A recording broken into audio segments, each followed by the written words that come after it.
is the functional approach or myofunctional approach. So patients such as this young girl, which is hyperdivergent, that has retroclination of her lower incisors in 2 occlusal planes and the maxillary constriction, we can already notice that she has a low tongue posture. She was treated with spurs, then second phase of treatment, and then final phase of treatment. Does she look ugly? Is she a surgical patient? So she was a second opinion patient that came to our practice because at 7, she was already decided that the other professionals had already decided she was a surgical case. Because the anterior open bite was caused due to her facial morphometry or her hyperdivergency. Here she is 10 years post-treatment. We see all different relapses, rotations, crowding. What's the only relapse we don't see? The vertical, right? What guaranteed stability? The spurs, which retracted and raised that tongue. When I said the elongation of the dental alveolar processes, this is what happens. You remove tongue force and teeth are free to extrude. So this is it. So there is an idea that hyperdivergency is a cause for anterior open bite. Do all your hyperdivergent patients have anterior open bite? Do they? But is it a cause for anterior open bite? Yes or no? If it is a cause, all hyperdivergent patients should have an anterior open bite. So is it or isn't it a cause? Look at her. How hyperdivergent can someone be? Her mandibular plane angle was 51 degrees. She's very hyperdivergent. What was the cause of her anterior open bite? Tongue posture. Exactly. Okay.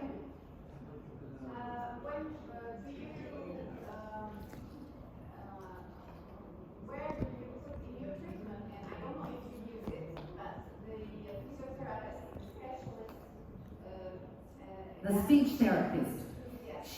The question is very good. When do I include a speech therapist in my treatment options? For all my patients that are going to wear cribs and spurs, I would love to have a speech therapist. I do refer. Some parents want to take their children, some parents don't. I leave it to the parent. What does it do? It helps patient go through treatment smoothly, better than without them.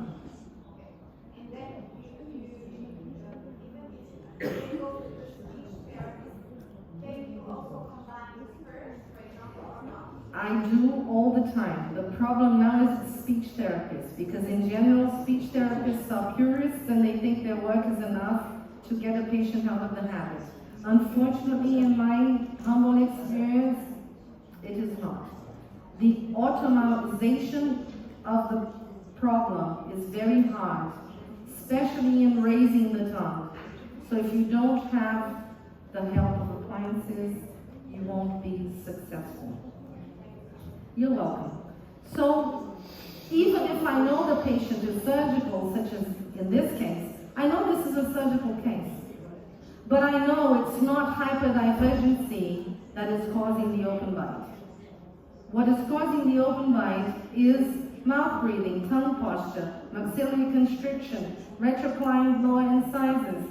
And how do I treat him? Rapid palatal expansion and spurs. I know he is going to be a surgical patient anyway. There's nothing I can do for him, not even mini implants, whatever. He will need at least a genioplasty, at least. But he will definitely need a full Bimax surgery. But look at the difference. Which case would the surgeon rather operate on? The open bite or the closed bite? And more. We gave him more breathing. We gave him more adequate lip posture. We are giving him the possibility of learning an adequate functional posture while he still is maturing neurologically. So when we talk about hypo or hyperdivergency and overbite, there is no association whatsoever with facial morphology and the amount of overbite. There is this idea in orthodontic literature that hyperdivergent patients are associated to an open bite and hypodivergent patients are associated to deep bites. What I really think there is association is hyperdivergent patients are more associated to respiratory problems and inadequate tongue posture due to muscular function. The genioglossus is the muscle responsible for tongue forward posturing. In hyperdivergent patients, the genioglossus is shorter than in hypodivergent patients. So it triggers very quickly. If you open your mouth for freeway space only, the tongue already postures forward. So there is an association there, but not to do with the bones themselves, but rather with our functional approach. So facial proportions and passive lip seal are a determinant factors for surgery, not the severity of the anterior open bite. And our final game changer, maybe the most important of the day, and I have another 15 minutes with you, is treatment modality. This paper published by Greg Huang at the University of Washington is what I would really like to read on every single malocclusion on earth. What Greg Huang did was very simple. He had these specific clinics in the United States that were enrolled for what we call the National Open Bite Program. And these people had to fill out a form with what were their choices for anterior open bite treatment. And he arrived to the conclusion that Americans in contemporary orthodontics use, in general, 4 categories of treatments for anterior open bites: aligners, fixed appliances, tags, or orthodontic surgery. So my first reaction to this paper is, where is the myofunctional approach? Are they worried with stability? They don't care. And what were the conclusions? Number one, there was an increased preference for female practitioners to choose aligners in white and Asian patients with tongue habits. Number one, what is the association with aligners and tongue habits? I don't know. Number two, tags were associated to academic practice in the university, maybe because of liability, easier, they have access, whatever. Surgery was associated to having medical insurance so patients could afford it, demographics, and severity of anterior open bite, even though the literature says that surgery doesn't guarantee stability. And extractions were associated to dental discrepancy and incisors protrusion. So really, doctors in real life are not really looking into evidence. And they end up doing whatever the initial claims are, or whatever the patient's preferences are, or whatever they get the habit of doing, without really looking into what we know. But what do we know about anterior open bite and aligners? That is maybe one of the good sides of aligners. It seems to give you good results with anterior open bites. Why? Do you really believe that a piece of plastic? Because you have this double thickness on the mother. But do you think that is enough? No, but and also the extrusion of the incisors would be lingual or palatal attachment or like. Okay, so let me put it this way. You put an implant in the posterior region, how long does it take for you to have 3 millimeters of intrusion? 6 months, 7 months, a year. What do aligners don't do that's really good for anterior open bite? I said it when we were talking about deep ice. They are awful levelers. So they don't worsen the open bite to begin with. And when we start an open bite treatment with fixed appliances, we always level out. So we worsen the open bite to begin with. So let's have a look at this lady. She had previously looked for orthodontic treatment. She didn't accept it because the option was surgical, which I still think it wasn't. But anyway, the option they gave it was surgical to her. This is the dimension of her anterior open bite, and she decided to go for aligner treatment since it seems to be very promising for anterior open bite. She had 1 millimeter of upper incisor display. What do I have to do for her? I definitely have to extrude incisors. So treatment plan, expansion of the posterior segment just by uprighting buccally these teeth. So if I were going to intrude these teeth with mini implants, I wouldn't worry with the counter effect because I want it to happen.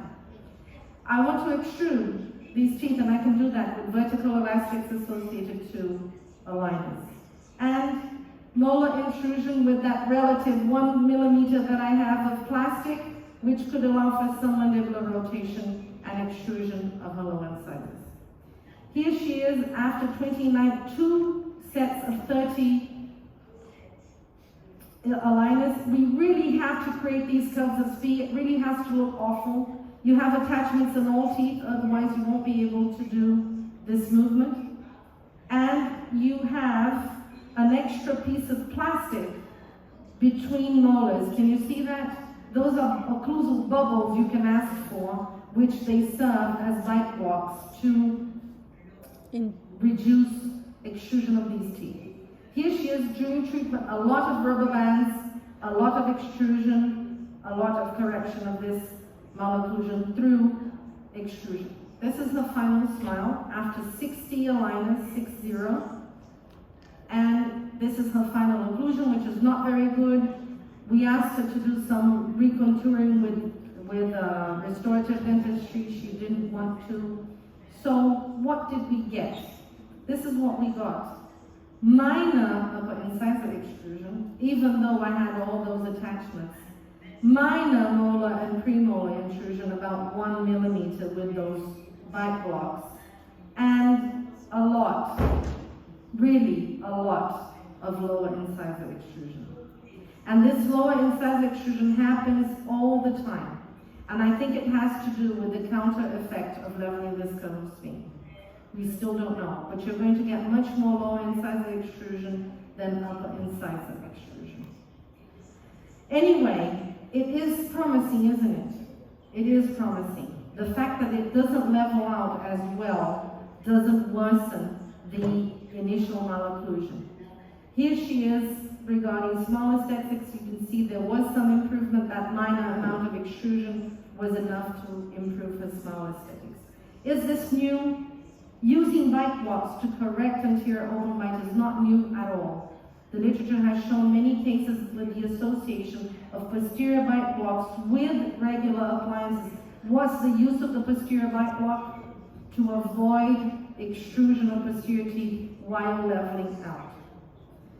And this seems to be the secret with aligners. So it's not miracle, it's just understanding the biomechanics and what you don't want to worsen and what you want to improve with the gadget that you have. So nowadays, this really has changed my mindset, and I really do propose as a first option for anterior open bite treatments in adults the use of aligners if I don't depend on a lot of upper incisor extrusion, because they don't extrude incisors well.